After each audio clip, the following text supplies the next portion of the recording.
Dando continuidade às duas fases do ministério de Jesus, nós estávamos tão envolvidos agora no assunto que eu percebi que meu tempo estava expirando. Nós não queremos gravar aqui vídeos muito longos, não é? Então nós estamos dividindo os vídeos de 30 a 35 minutos no máximo. E já estava em 35 minutos e eu tive que parar.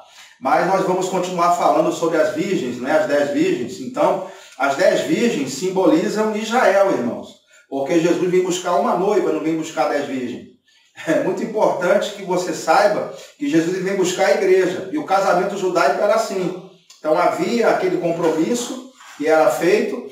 O noivo com o pai ia preparar lugar, certo? E depois que o lugar estivesse pronto, então ele ia buscar a noiva para as núpcias, não é? As vias de fato. E ele poderia vir buscar em secreto. Depois de buscar a noiva, depois de já ter feito o casamento, normalmente durava 7 dias, então o noivo e a noiva voltavam. E quando eles voltavam, os amigos do noivo ou da noiva, que haviam crescido com eles, eles vinham saudando, dançando com lâmpadas. Mas no caso ali, as amigas né, do noivo, elas vinham dançando com lâmpadas. E aí, aquelas que foram prudentes, que guardaram azeite em suas lâmpadas, nós entendemos que se converteram, né? Os judeus que se converteram durante a tribulação, eles entram, no caso, para as bodas, para a ceia das bodas com o noivo, certo? E com a noiva também, para a festa de casamento. Então, o judeu, eles vão ser convidados para a nossa festa de casamento. Que coisa interessante. Jesus é o noivo, a igreja é a noiva e os judeus são os convidados, né? No caso, as virgens aí são os convidados para a festa de casamento, que é a ceia das bodas. Eu gostaria de amadurecer isso com vocês, lendo o texto de Apocalipse, capítulo 19, que vai falar justamente desse período de preparação, né? A igreja no céu e ela voltando com o noivo para a ceia, no caso, Cristo voltando para a terra no final da tribulação. É muito importante que você saiba que Apocalipse está dividido assim: capítulo 1, introdução do livro; capítulo 2 e 3, carta às igrejas da Ásia; capítulo 4 e 5, mostra a igreja no céu; capítulo do 6 ao 18, período da tribulação; capítulo 19, que a gente vai ler agora, mostra a segunda vinda de Cristo, ok? E o capítulo 20 mostra o milênio na terra, certo? Também os julgamentos, lá no final do trono branco. Capítulo 21 de Apocalipse 22 mostra já o estado eterno. Então a divisão do livro é essa. O 19 mostra exatamente o período em que Cristo volta no final da tribulação, é o que a gente vai estar lendo. Depois dessas coisas, que coisas? A tribulação. Como Jesus disse, depois da tribulação daqueles dias, o sol escurecerá, a lua não dará sua claridade. Ele usa a mesma expressão aqui, depois dessas coisas, depois da tribulação. Ouvi no céu como que uma grande voz de uma imensa multidão, que dizia: aleluia, a salvação e a glória e o poder pertence ao nosso Deus.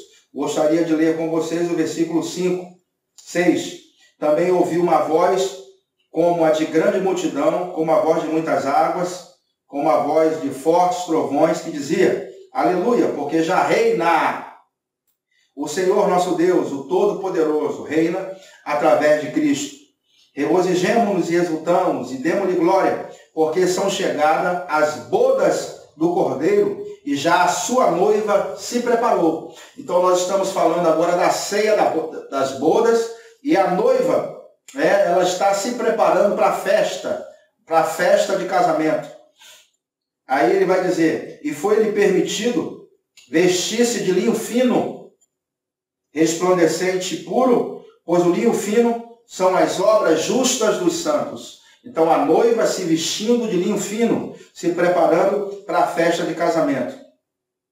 Guarda essa expressão, vestida de linho fino, porque já já eu vou te mostrar que a igreja volta com Cristo depois da tribulação. Então a igreja é arrebatada, ela fica 7 anos com Cristo, ali ocorre o casamento, certo? As núpcias, depois dos 7 anos, ela volta para a festa de casamento, o qual Israel convertido vai participar, que são as virgens, ok? As 10 virgens, então, é Israel. Entendeu bem isso, né? E ele disse-me, escreve bem-aventurado aqueles que são chamados à ceia das bodas, ou à festa de casamento. Disse-me ainda, estas são as verdadeiras palavras de Deus. Então me lancei aos seus pés para adorá-lo, mas ele disse, olha, não faças tal coisa, porque sou conservo teu e de teus irmãos, que têm o testemunho de Jesus. Adora a Deus, pois o testemunho de Jesus é o espírito da profecia. E vi o céu aberto, eis um cavalo branco, e o que estava montado nele chamava-se Fiel e Verdadeiro, e julga e peleja com justiça. Então, esse aqui que está sentado no cavalo branco, ele é Jesus Cristo. O do capítulo 6 de Apocalipse é o anticristo. É bom você fazer essa separação. Nós vamos falar sobre isso mais para frente. 12. Os seus olhos eram como chama de fogo, sobre a sua cabeça havia muitos diademas, tinha um nome escrito que ninguém sabia senão ele mesmo, estava vestido de um manto salpicado de sangue, e o nome pelo qual se chamava é o Verbo de Deus. Seguiam-no os exércitos que estão no céu, em cavalos brancos. Falei para você guardar a expressão vestido de linho fino, porque a igreja se prepara, nos versículos anteriores que eu mostrei, se vestindo de linho fino. E aqui mostra que quem está sentado no cavalo está vestido de linho fino. Diz assim, seguindo os exércitos que estão no céu, em cavalos brancos, e vestido de linho fino, branco e puro. Se você não monta cavalo, não se preocupe. No céu você vai montar em cavalo. Não sei se lá tem estábulo, mas mostra que cavalo tem. Da sua boca saiu uma espada afiada para ferir com ela as nações. E ele as regerá com vara de ferro. Então Jesus mostra o governo de Cristo sobre a terra quando ele vier. Ele vai reger as nações com vara de ferro. E ele mesmo é o que pisa o lagar do vinho do furor da ira do Deus Todo-Poderoso. Então, mais uma vez, aquela expressão como Isaías 63, que ele vem com vestes salpicadas de sangue, porque ele pisa no lagar do furor da ira, mostrando uma conexão direta com o juízo. Quando ele vem para julgar, ele vem para governar.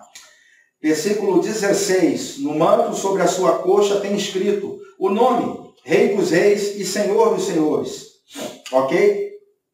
O versículo 18 diz assim, 17. Vi um anjo em pé no sol e clamou com grande voz, dizendo a todas as aves que voavam pelo meio do céu, vinde, ajuntai-vos para a grande ceia de Deus, para comer carne de reis, carne de comandantes, carne de poderosos, carne de cavalos e dos que neles montavam, sim, carne de todos os homens, livres e escravos, pequenos e grandes. Então aqui está mostrando Jesus voltando e ele acabando com todos os reinos e estabelecendo o seu próprio reino. Se você se lembra do livro de Daniel, a pedra cortada assim ao auxílio de mãos, ela bate na base da estátua, destrói aqueles reinos e estabelece o seu reino. Claro que quando ela voltar, vai ter um governante aqui, o anticristo, e a tribulação ela vai servir, não é, para que as pessoas possam definir ou Cristo ou o anticristo. Dos dois, um. Quem escolher o anticristo vai ser destruído, e quem escolher Cristo e conseguir passar pela tribulação vivo, vai entrar para o reino. Ok? E vi a besta e os reis da terra e os seus exércitos reunidos para fazerem guerra àquele que estava montado no cavalo e ao seu exército. E a besta foi presa e com ela o falso profeta, que fizera diante dela os sinais com que enganou os que receberam o sinal da besta e os que adoraram a sua imagem. Estes dois foram lançados vivos no lago de fogo que arde com enxofre. Então Jesus, quando voltar, destrói o anticristo e o falso profeta e os joga no lago de fogo. Versículo 21. E os demais foram mortos pela espada que saía da boca daquele que estava montado no cavalo. Esse talvez seja um Jesus que você não gostaria muito de conhecer, não é? Agora, se você pratica a justiça e é justo, você não vai receber esse tipo de juízo. Jesus aqui é mostrado como leão, como aquele que vem para estabelecer a ordem. E diz aqui, todas as aves se fartaram da carne deles. Jesus diferente. Na primeira fase, ele vem como cordeiro, veio para morrer, Veio como cordeiro sofredor. Na segunda fase ele vem como governante, como leão e vem para julgar. Então o governo de Cristo é na terra mesmo, irmãos. Versículo 25, 31. Vamos falar um pouco sobre o acerto de contas.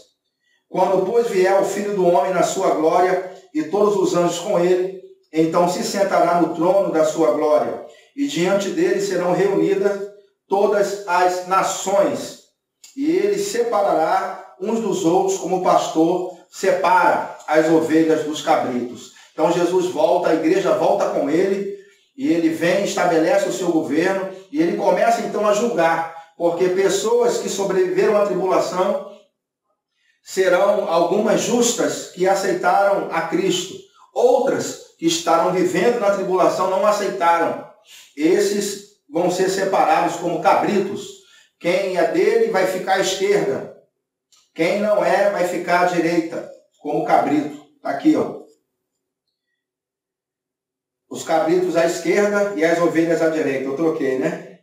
Então dirá o rei aos que estiverem à sua direita: vinde, benditos de meu Pai, possui por herança o reino que vos está preparado desde a fundação do mundo. Então Deus já idealizava um reino de justiça, um reino de paz antes da fundação do mundo. Versículo 41.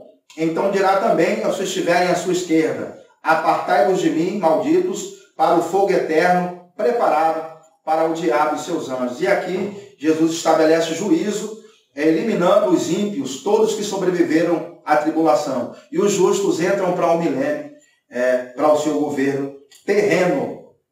Mas o reinado de Cristo vai ser na terra, eu vou continuar provando. Mateus 5,5. Bem-aventurados os mansos, porque eles herdarão a terra. Ó, bem-aventurados os mansos, porque eles vão herdar a terra. Está mostrando que vai ter uma herança na terra. Versículo Apocalipse 5,10. E para o nosso Deus o fizeste reino e sacerdotes, e eles reinarão sobre a terra. Mais alguma dúvida de que o governo de Cristo vai ser na terra e nós vamos estar aqui com ele, como sacerdotes, reinando sobre a terra? 2 de Pedro, capítulo 3, versículo 13, vai mostrar: nós, porém, segundo a sua promessa, aguardamos novos céus e uma nova terra, nos quais habita a justiça. Se existe a promessa e nós aguardamos a promessa de novos céus e nova terra, é porque vamos morar aqui na terra. E se não vamos morar na terra, vamos viver para sempre no céu, por que Deus então iria fazer novos céus e nova terra? Para ficar de enfeite? O fato, de Deus então, ele nos levar para morar para sempre com ele no céu, seria para mim um sinal de derrota. Claro, ele fez um homem, fez sua criação, e agora tudo se perdeu, ele abandona o planeta completamente destruído, e ele vai morar para sempre, a gente vai morar para sempre com ele no céu, como um plano B. Meu Deus não é um Deus de plano B. Ele não tem plano B. Ele já sabia que havia queda, já havia um planejamento de restaurar o homem, a condição do homem, e também um plano para restaurar a fauna, a flora, um plano para restaurar o planeta, Terra, para que nós pudéssemos viver para sempre com ele. E Deus vai ficar onde? Deus no céu e a gente aqui? Não. Para sua informação, Apocalipse 21:1, e eu creio na Bíblia, eu estou lendo versículos da Bíblia, para que de repente você fique um pouco confrontado, com tudo isso que você está vendo hoje.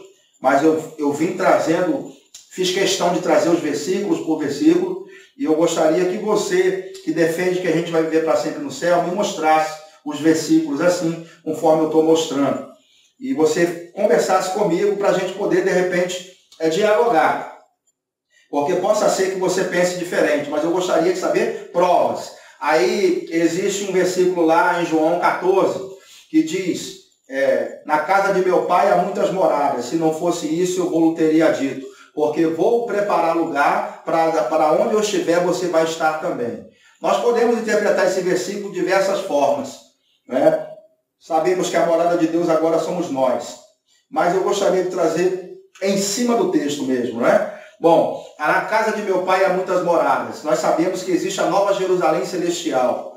Essa Nova Jerusalém Celestial que existe, nós vamos morar sim um tempo, mais 7 anos. Depois dos 7 anos a gente vai voltar. Em João, Jesus não explicou tudo, mas também a Bíblia não é explicada num único versículo. Saiba disso, você tem que olhar toda a Bíblia e começar a correlacionar todos os versículos.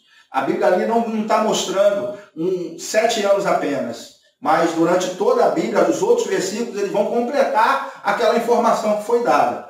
Nós sabemos então que é um período curto, que vamos ficar só de 7 anos, e a propósito, se a Nova Jerusalém que nós vamos morar lá, e se nós fôssemos ficar para sempre lá, não é? E a Nova Jerusalém vai descer agora no capítulo 21 de Apocalipse, então a gente ia ficar sem casa. As moradas iriam descer e a gente simplesmente iria ficar sem casa. Porque aqui diz que vai descer a Nova Jerusalém e mais. Aqui ainda diz que o próprio Deus vai descer. A gente ia ficar sem casa, se fosse morar para sempre no céu, ainda iríamos ficar sem Deus. Vamos ler? Apocalipse 21, e vi um novo céu e uma nova terra, porque já se foram o primeiro céu e a primeira terra, e o mar já não existe. Se você gosta do mar, aproveita agora, aproveita no milênio, porque no novo céu e na nova terra, depois do milênio, né, vai ser renovado, o mar já não vai mais existir. E vi a santa cidade, a nova Jerusalém, que descia do céu da parte de Deus, adereçada como uma noiva ataviada para o seu noivo. Então a cidade santa, ela desce. E ouvi uma grande voz vinda do trono que dizia: eis que o tabernáculo de Deus está com os homens. Ou seja, a casa de Deus está com os homens. Mas com eles habitará. Quem vai habitar? Deus mesmo. E eles serão o seu povo e Deus mesmo estará com eles. Para quem tem dúvida aí, a Nova Jerusalém, ela desce no final do milênio e o próprio Deus desce para habitar conosco aqui na terra. E ele enxugará de seus olhos toda lágrima, e não haverá mais morte, nem haverá mais pranto, nem lamento, nem dor, porque já as primeiras coisas são passadas. E o que estava sentado sobre o trono disse: eis que faço nova todas as coisas. E acrescentou: escreve, porque essas palavras são fiéis e verdadeiras. Eu prefiro crer no que está aqui, está dizendo que eu devo crer, porque as palavras são fiéis e verdadeiras. Então a Nova Jerusalém, ela desce, Deus também desce, e o próprio Deus estará conosco, mostrando que nunca foi ideia de Deus estar longe do homem, e aquele princípio de imagem e semelhança, mostrando a proximidade que nós vamos ter do nosso Deus. Imagina aí você morar numa economia na terra onde Deus está presente. Uma cidade toda de ouro, ela desce. Imagina aí que nós, para construirmos uma casa, usamos materiais baratos, pedra, areia, ferro, não é? E Deus, para construir uma cidade que tem 2.250 quilômetros de extensão, de largura, comprimento e altura, é um cubo perfeito, essa cidade vai descer toda de ouro. Imagina aí você viver numa cultura onde tudo é de ouro. Então, assim, nós vamos ter essa experiência depois do milênio, onde vamos viver com Deus para sempre. Tá certo, queridos irmãos? Então, Deus então renova o homem, Deus renova o governo que caiu, porque o homem caiu, Deus renova o homem, começa o trabalho dentro do homem, depois Deus renova o governo na terra, restaura o governo, restaura a ordem, restaura a justiça que Adão perdeu. Cristo restaura tudo isso, Cristo é tremendo, merece toda a glória, todo o louvor. Ele restaura toda a justiça e depois, irmãos, a própria terra em si, ela também é restaurada. E com tudo perfeito, então, o nosso Deus vem habitar juntamente conosco na terra. Ok? Eu espero que você tenha sido abençoado através desse estudo.